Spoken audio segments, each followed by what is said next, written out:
પાલિતાણાના નગરપાલિકાના આઉટસોર્સિંગના સફાઈ કર્મીઓ દ્વારા રેલી યોજી વિરોધ પ્રદર્શન કરવામાં આવ્યું.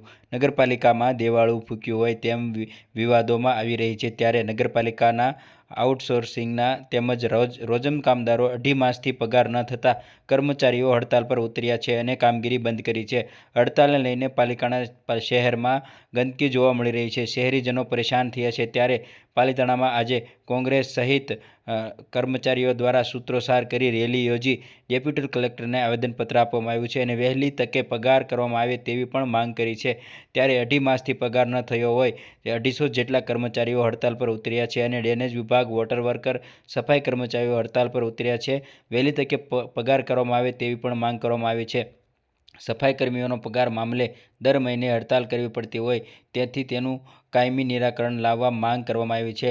શહેર કોંગ્રેસ પ્રમુખ જોડાયા અને વાલ્મીકી સમાજ ગુજરાત પ્રદેશ અગ્રણી M.K. રાઠોડ પણ જોડાયા હતા. પાલિતાણા નગરપાલિકા M.K. રાઠોડ, સામાજિક કાર્યકર્તા અને સમસ્ત વાલ્મીકી સમાજ ગુજરાત પ્રદેશ અગ્રણી, ક્રાંતિ સેના સંગઠન અધ્યક્ષ. આજે 20/3/2025 રોજ અમે પાલિતાણા નગરપાલિકાના પ્રાંત અધિકારીને અમે આવેદનપત્ર આપવામાં આવ્યા છે કે નગરપાલિકાની અંદર જે સફાઈ મજૂરો જે છે એ સફાઈ મજૂરોને આજે 2.5 મહિના થઈ ગયા, એને પગાર ચૂકવવામાં આવ્યો નથી. આની પહેલાં જ્યારે આંદોલન કર્યું હતું ત્યારે એવું અમને કહેલું અને એવી અમારી માંગણી હતી કે ભાઈ સખી સખા મંડળ બંધ કરો અને અમને ડાયરેક્ટ જે છે નગરપાલિકામાં અમને રોજમદાર તરીકે કામમાં લ્યો, પણ એ પણ લેવામાં નથી આવ્યા. નગરપાલિકા દ્વારા જે છે એ લઘુત્તમ વેતન ધારો જે છે એ પણ નથી આપવામાં આવતો અને આવી ઘણા પ્રશ્નો જે છે એ બાબતે એનો કોઈ નિરાકરણ નથી થતું. એના લીધે થઈને આ જે સફાઈ મજૂરો જે છે, જે બહેનો છે, જે ડ્રેનેજ વિભાગમાં કામ કરે છે, એ લોકો આજે અહીંયા આવેદનપત્ર દેવા આવ્યા છે રેલી સ્વરૂપે અને એમની લોકોની જે અમારી જે માંગણી છે ને એમની લોકોની જે માંગણી છે એ માંગણી સ્વીકારેલી જોઈએ. જો માંગણી સ્વીકારવામાં નહીં આવે તો આગામી દિવસોમાં જે છે એ આંદોલન જે છે એ અમારે વધારે વેગ પકડાવવો પડશે. જી, તમારું નામ? શારદાબેન બારૈયા. શેના માટે હડતાલ કરવામાં આવી? અમારા 2-3 મહિનાથી પગાર નથી થતા, તો અમારા ઘરનું ગુજરાન કેમ અકાલી, અમારા બાલ બચ્ચાને કેમ ભણાવી, તો અમારે આવી પોઝિશન છે. વારા ઘડી અમે હડતાલ પાડીએ પણ આ લોકો અમને પગાર કરતા નથી, કોઈ સારો જવાબ દેતા નથી. તો એ માટે અમે રેલી કાઢી છે. અહીંયા અમે આવ્યા છીએ બંગલે, તો હવે અમે અરજ મેકી છે. હવે અમારો વહેલો પગાર કરી દે એવી અમારી માંગણી છે. ઓમદોશી સરવૈયા, શહેર કોંગ્રેસ પ્રમુખ, પાલિતાણા. આજે નગરપાલિકા દ્વારા જે સફાઈ કામદારો અને અલગ અલગ શાખાઓએ જે હડતાલ પાડી છે પગારને લઈ, એને લઈને શું કહીશ?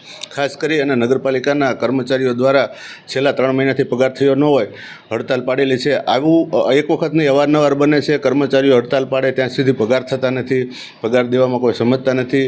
પગારના પૈસા પડ્યા હોવા છતાં પગાર નહીં ચૂકવી અને એક તો કર્મચારીનો અન્યાય કરે છે, એ ઉપરાંત કર્મચારીઓ હડતાલ ઉપર જાય એટલે પાલિતાણાને આરોગ્યને પણ ખતરો થાય છે. કચરાના પણ ખૂબ ઢગલા થતા હોય છે.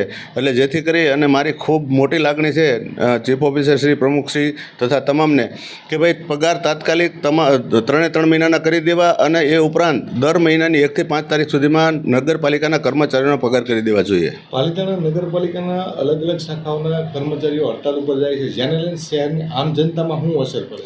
શહેરની આમ જનતામાં ખૂબ જ મોટી અસર પડે છે. અમારા વિરોધ પક્ષના નેતા દ્વારા અવારનવાર સરકારને પણ રજૂઆત કરેલી છે. અહીંયા પણ વારંવાર રજૂઆત કરેલી છે કે ભાઈ નિયમિત પગાર કરો, છતાં આ રેઢિયાળ તંત્ર કોઈ સાંભળતું નથી અને પગાર ન કરી અને વારા ઘડીએ જે આ કર્મચારીઓને જે હડતાલ ઉપર જવું પડે છે, જેના લીધે પાલિતાણાની પબ્લિકમાં કચરાના ઢગલા થાય છે. અત્યારે પવિત્ર રમઝાન માસ ચાલે છે, અત્યારે કચરાના ઢંગ પડ્યા છે, ઠેક ઠેકાણે ભૂંદરા કૂતરા મરેલા પડ્યા છે, માણસો છે નહીં, ગટર ઉભરાયેલી છે, તળેટી જેવા પવિત્ર વિસ્તારમાં ગટર ઉભરાયેલી રહે છે.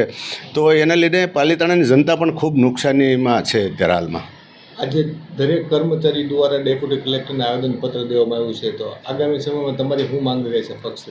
અમે કાલે એ જે આવેદનપત્ર આજે કર્મચારીઓ દ્વારા દીધું એને અમે સમર્થનમાં છીએ અને એના સમર્થનમાં શહેર કોંગ્રેસ અને પાલિતાણા નગરપાલિકા અમારા વિરોધ પક્ષના નેતા દ્વારા 1 દિવસના ધરણાનો પ્રોગ્રામ પણ અમે રાખ્યો છે અને અમે પૂરેપૂરા કર્મચારીઓના સમર્થનમાં છીએ અને અમે ખાસ કરીને સરકારને અનુરોધ કરીએ છીએ કે પગાર તાત્કાલિક નિયમિત ધોરણે થવા વિનંતી છે.